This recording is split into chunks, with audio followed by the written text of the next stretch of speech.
Ah, the newsletter, the bane of almost every email marketer. When done right, a newsletter can be a very useful communication tool to a company's opted-in audience. When done wrong, it's a resource-sucking, low click-through rate having logistical nightmare.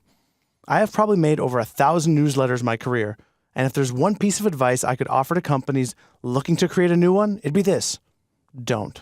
Just don't do it. Sure, newsletters have their place as an informational tool, but as a promotional tool, they'll always rank on the bottom of your effective marketing campaigns. They take a long time to build, plus every department in your company will want a piece of the real estate, meaning you need to wait quite a while as everyone QAs it. If you and your company are committed to moving forward, however, there are a few lessons I've learned to make your newsletters better and fairly well performing. Tip number 1, never call it a newsletter.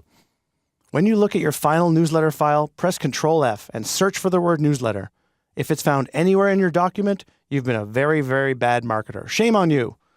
The term newsletter means very little to our audience. Perhaps your newsletter is actually really good, but your target reader has read enough terrible newsletters in their life, so it'll go straight to the trash bin if they even sniff that word. Best to avoid the term altogether. It can still be a newsletter in format, but no need to actually say the word.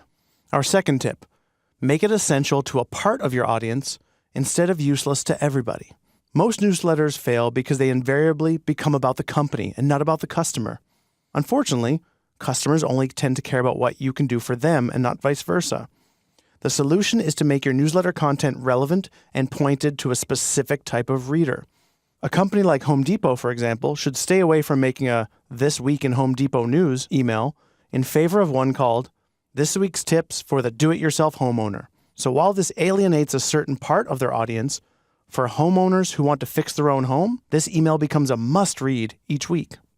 Tip number 3, make it one column only. Most newsletters are hard to read because you're not sure the hierarchy of articles. Multiple columns and sections make for a difficult eye flow.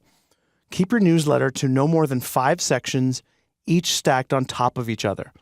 This also has the added benefit of making them easier to read on mobile devices. Tip number 4, make it worth their while. The main point of a newsletter should be valuable information. However, there's no reason why you can't include a promotion or reward for the reader towards the bottom of your material. Put a banner that says, get 20% off your next purchase, use this code, and your newsletter will get a consistent open rate. One caveat, however, I usually found that at least 10 to 20% of my newsletter opens were for people who only wanted this specific offer, or offer vultures, if you will.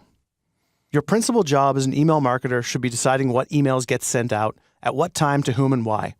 I've rarely found that newsletters make the cut in terms of marketing reasons. However, oftentimes they get sent out for branding reasons. Using those 4 tips, it is possible to have a good newsletter program. However, ultimately, it's up for you to decide the utility of this email format down the road.